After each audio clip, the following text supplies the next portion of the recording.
Welcome back to another exciting episode of the Myth-Busting Locksmith. Now, today's video is inspired by the high street key cutters who call themselves locksmiths, and now some companies who are high street key cutters who are sending out people branded as locksmiths into the community with little or no training. So I would like to bust a list of myths today and highlight some issues that we have had with some nice photographs for you to illustrate my point. Now, first of all, okay, yes, I am a locksmith, and no, I do not cut keys. A lot of locksmiths do cut keys, and some locksmiths do not. I don't, because I do not have the facilities or the space or the budget to buy 2 or 3 machines that you would need, as well as all the keys that you would have to have on a wall of keys to be able to have all the varieties that people will need.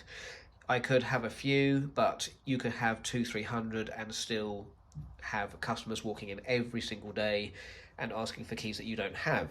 So what I do is I focus on the high end and high security locks, and I go straight back to the supplier of the locks or the locking mechanisms for the keys, or I will send them to somebody I know to have keys cut. So I fell into my own trap, which was going to a high street key cutter, which I had been told not to do, and unfortunately I fell foul. Now, the first myth, or the first question, would be, are locksmiths expensive for cutting keys? Because I hear a lot of the time that people think they're expensive, which is why they go to the high street. So, first of all, no, they are not expensive, and we will come back to that point later. Secondly is, why do people always complain about high street key cutters, and why do people have so much faith in them? So, let me show you some examples. All of these keys here, this is a Yale, this is an original key, and as you can see it is quite thick and has a nice cut to it. And this is a SP key, and as you can see again, this is quite a thick key. So the metal on these is not thin, and you can see it is not cheap, because these have been made by the manufacturer.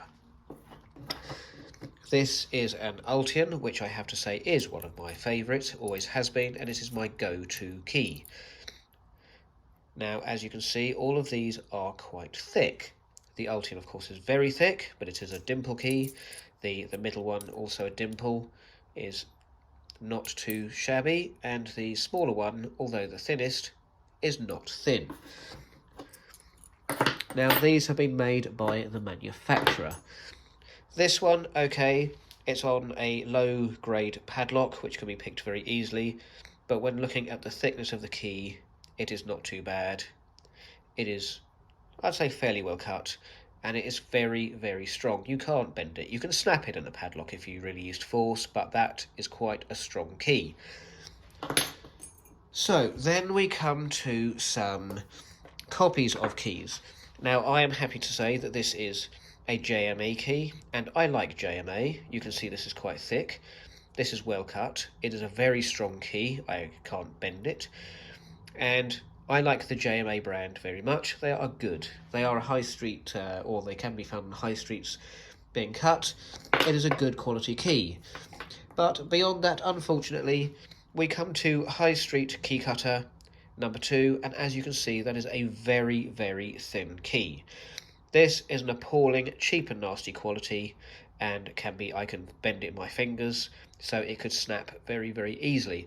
This is why you go to a locksmith and not a key cutter.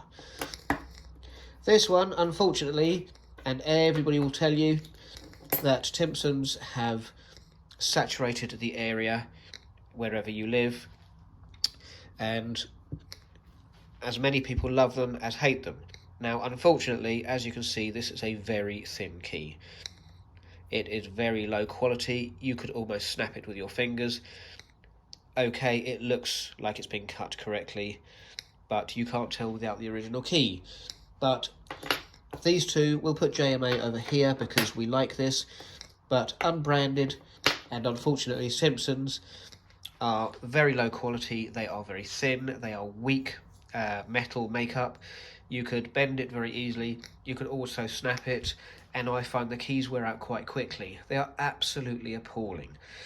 Now, when I went to the key cutters the other day, Timpson's, my local, he charged me £9 to have a copy of this key made, and this is what I got.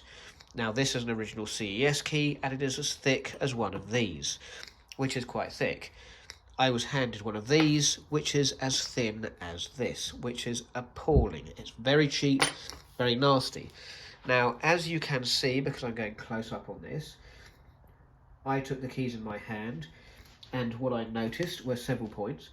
This looks nothing like this. This is a tiny pair of points compared to these points here. This is quite established. This is almost non-existent. It is an appallingly cut key. You could see that the machine hadn't been calibrated because he adjusted it twice when he was trying to cut the key. This is very, very thin. This is a very, very thick key. This is solid. This is not. This has a slight indent here. This is practically missing.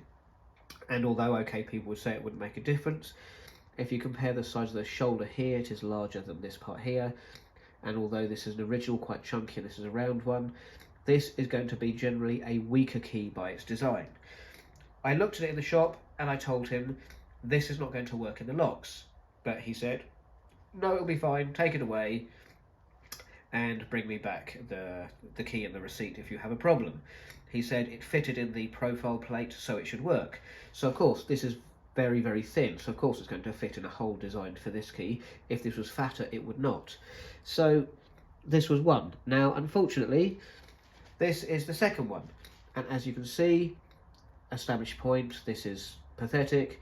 This is quite a pronounced pair, and these are about half the size almost. These don't, I mean, this doesn't look anything like this, and this, and it's appalling. This is the copy, this is the original. Now, I was very, very angry. I went away, it took me an hour and a half drive, I came back, neither of the keys worked. So, when I went back to him and said that I wanted a refund, I said I would like to get a refund on Apple Pay because I paid by Apple Pay using my phone. And I was told, no, you can't, after arguing for about 5 minutes about the quality of the keys, the fact that I didn't have the original, but I showed him photos, explained I'd taken photos for him, blown them right up just to show the difference and pointed it out. He finally admitted defeat and agreed the refund. So we came to the point of Apple Pay. I used my phone to pay, I wanted the refund replaced back through the phone. To which I was told you can't get refunds on Apple Pay. So I said, yes, you can, I have done it before. He tried it once, my phone went ping and a tick appeared to say that it had gone through, and then his machine said it had been refused after he entered his password. We then tried it a second time, it went through on my phone, but it failed at his side because he had tried to enter the password and it had failed. So at which point I leant over the counter and I looked at his screen and said, what are you doing to your machine? So as he put the pin in the third time, surprisingly, it worked and I got my refund. Now, the other thing about these keys is I got charged £9 for one of these keys. I got charged £18 for 2 of these keys. Now, quite frankly, that is ridiculous.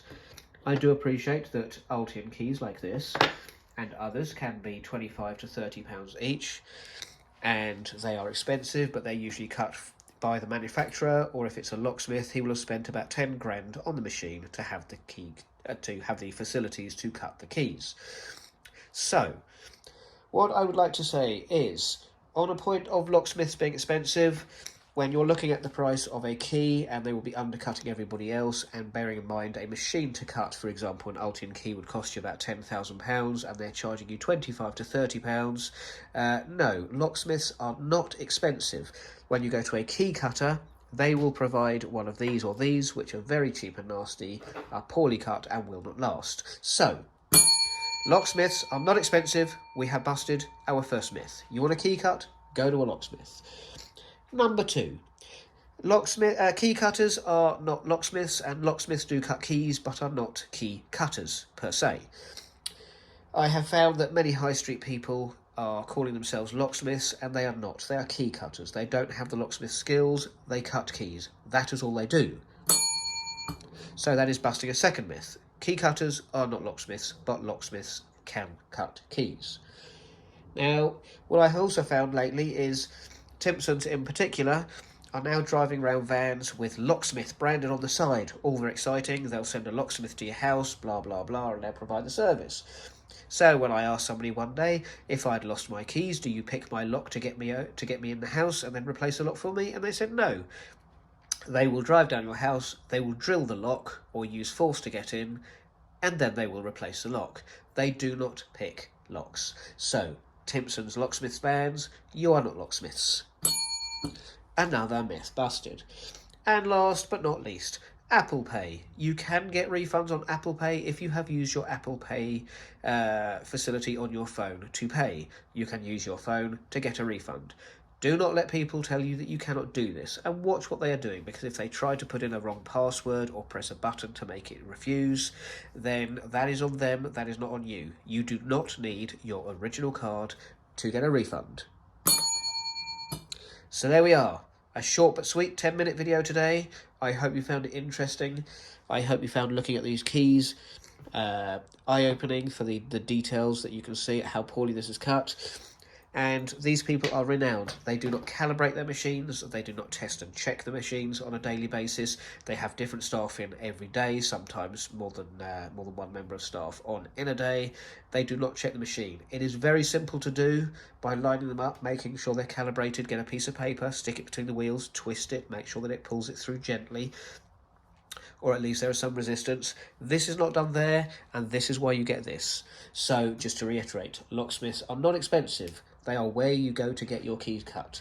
High streets are becoming more and more expensive, and quite frankly, a key for this, £9, is ridiculous. The little vans driving around saying branded Timpsons and so on, locksmiths, they are not locksmiths. They will drill your lock, they will not pick your lock. If they could pick your lock, they would not be working for a high street. Key cutters. Key cutters are not locksmiths, locksmiths do cut keys. And Apple Pay. If you pay by Apple Pay, you can get a refund by Apple Pay. Just ensure they are not pressing some button that is going to make your payment fail to go through. Anyway, that's it for today. I hope you found this helpful, and I hope I've taught you something, and I hope you will go away with more information than you started with. And I apologise for my nose. I'm suffering from hay fever. But do like the video, do subscribe, and do tell everybody else about the channel, because there's something for everybody here, and so hopefully everybody will find something they like or something of interest, and hopefully this way we will be saving you money by making sure that you go to the right places and don't go to the wrong places. And of course, if ever you're asking for a locksmith, ask if they belong to a professional locksmith body or the Master Locksmith Association or a similar sort of name of associated locksmiths, and make sure they are regulated and have some sort of ID, because then you know that if you have a problem, you have an association you can go back to ask the question. Thank you for watching. See you next time.